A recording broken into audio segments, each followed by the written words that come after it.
Magical Musketeers, we have Radiant Typhoon, and the developments in Magnet Warriors. Make sure you guys smash the little crap out of that subscribe button so you guys don't miss out on more Oscar. So something I wanted to talk about was some of the progression that we've seen in the OCG with some of these ideas. Now, granted, I know that these lists are going to be after not legal post their format, but it is interesting to see how these lists have developed and why they were playing the cards that they were playing. Now, one of the first lists you're going to see here is we are playing the Dipsy Fiend. Now, you can discard one card and declare an attribute except for water. Special summon this card from your hand to either field. Then this card becomes that attribute until the end of this turn. Then, if you summoned this card to your opponent's field, you special summon level 4 or lower Fiend monster with an original attribute other than the declared from the hand or graveyard to your field. Also, for the rest of the turn, you can special summon the extra deck except for Fiend monsters. This is where the caveat begins, people. So you can just get a free discard and then special summon this as a light Fiend monster. This is able to start acting as its own initial combo piece for the Magical Musketeer deck. And the reason why I say that is being able to go down the light Fiend side of things here is really, really good. Now, you're probably asking yourself, well, are we really using this? So you can also use this as the extender to actually make the Mastermind Caspar. So a lot of the time when you look at this deck, you basically want to start Mastermind Caspar as your combo, which is going to involve 2 monsters. So that's where Dipsy Fiend here, his job is to be able to get that extra body up on the field. Now, unfortunately, with them having Engraver actually limited on their side of the game, they have to make some of those subpar choices to be able to get that extra body up. And once again, that's where this guy comes in. Mastermind Caspar is probably one of the most important tool cards that you can look at for this deck, because it literally pulls 2 and then you give 1 to your opponent. All right. Now, when you give the 1 to your opponent, guess what? You get to immediately link this out into Musketeer Max. Musketeer Max, then, well, you know, you kind of get the job done. Well, it has to be a level 8 or lower that you're making with this. So you can't exactly pivot correctly into this. But the point is, you get the Mastermind Caspar out. You get the Musketeer set up onto your field. You pivot into the max. Congratulations. You know, you basically unlocked full Fiendsmith combo off of this point, because good old Requiem doesn't give a crap. It's a light Fiend monster, and you just get to go to town. It's also why this build is actually maximizing on the Fiendsmith sinks in here, because, oh no, only my Fiend monsters will be able to attack for the rest of this turn. That's fine. You also do notice we do have access to the Unchained package in here, getting access to Soul Lord of Yama and Soul Lord of Rage to mess up the opponent's field is really good. You also do play a pretty extensive little Fiendsmith boss monster package. Rex Tremende actually being an accessible boss monster that you can get into and basically set up an unaffected Towers monster is going to be a very real problem that some decks are going to have to deal with. So I do kind of appreciate this.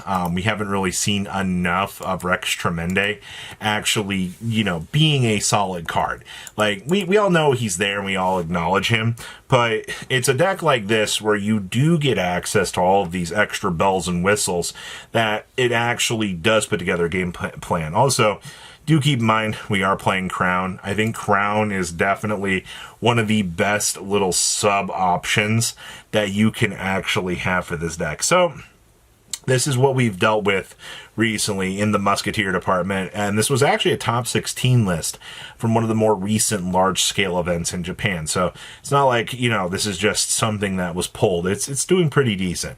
Next up here, we have the Radiant Typhoon deck. Now, one of the cards that really has put this deck over the edge has been the Twin Storm Deities.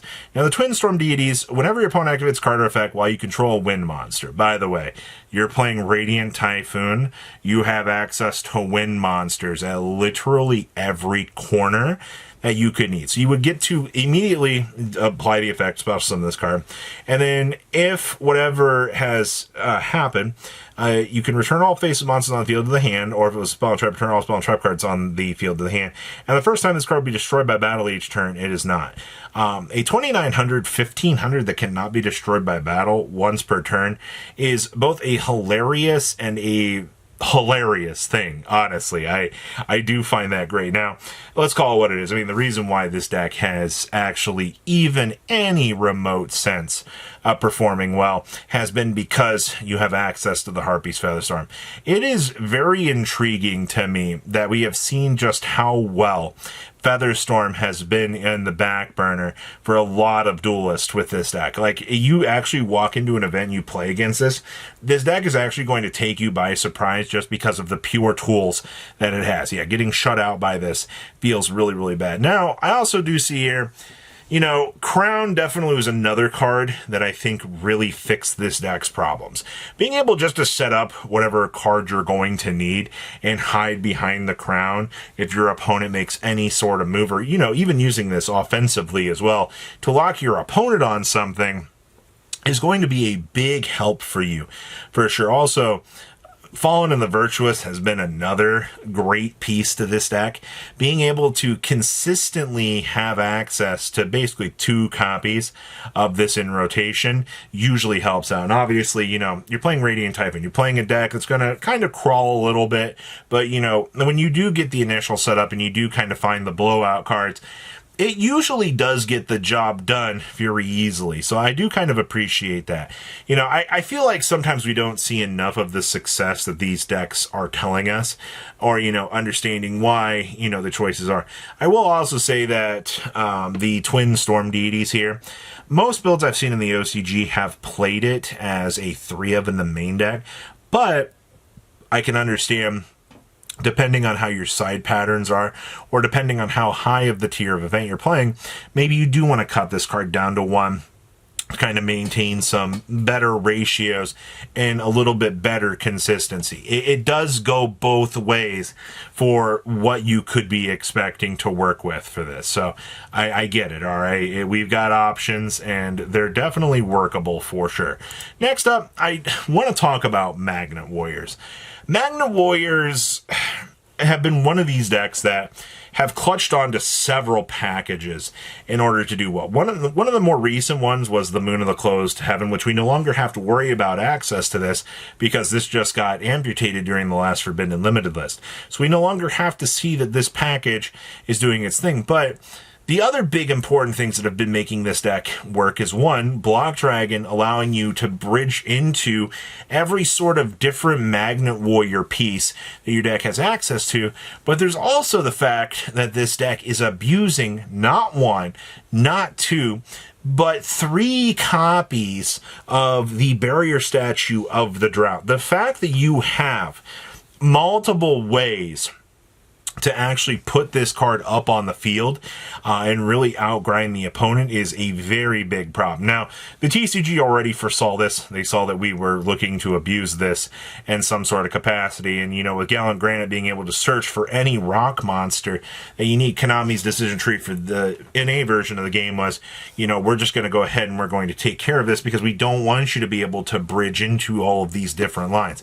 You need to have one sort of consistency while not doing too much. So, unfortunately, Block Dragon, the Barrier Statue of the Drought, and the Engraver are all key components that set this deck apart from what the TCG actually can do. Now, also, you know, Baron de Fleur and Naturia Beast. Beast is an incredibly other creature. Now, when the TCG does get this, you know, we can use Duotyrion to be able to search for the bonding spell and trap card, which is the Magnet Bonding. Which, by the way, the fact that this deck even has access to some of these tools is great, actually. It definitely is one of the meta challengers that you do kind of expect to see within the meta. And obviously, I hope that the TCG will actually find a way to make this deck work, because truthfully, Magnet Warriors, it's a very refreshing deck to see.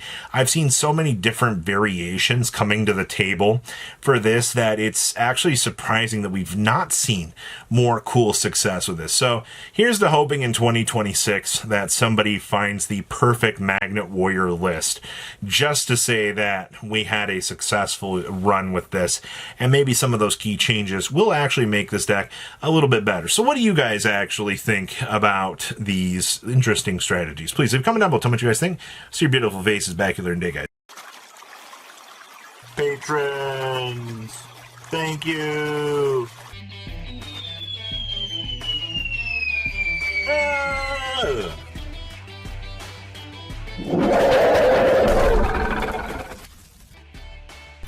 Thank you so much for watching. Check out these other videos.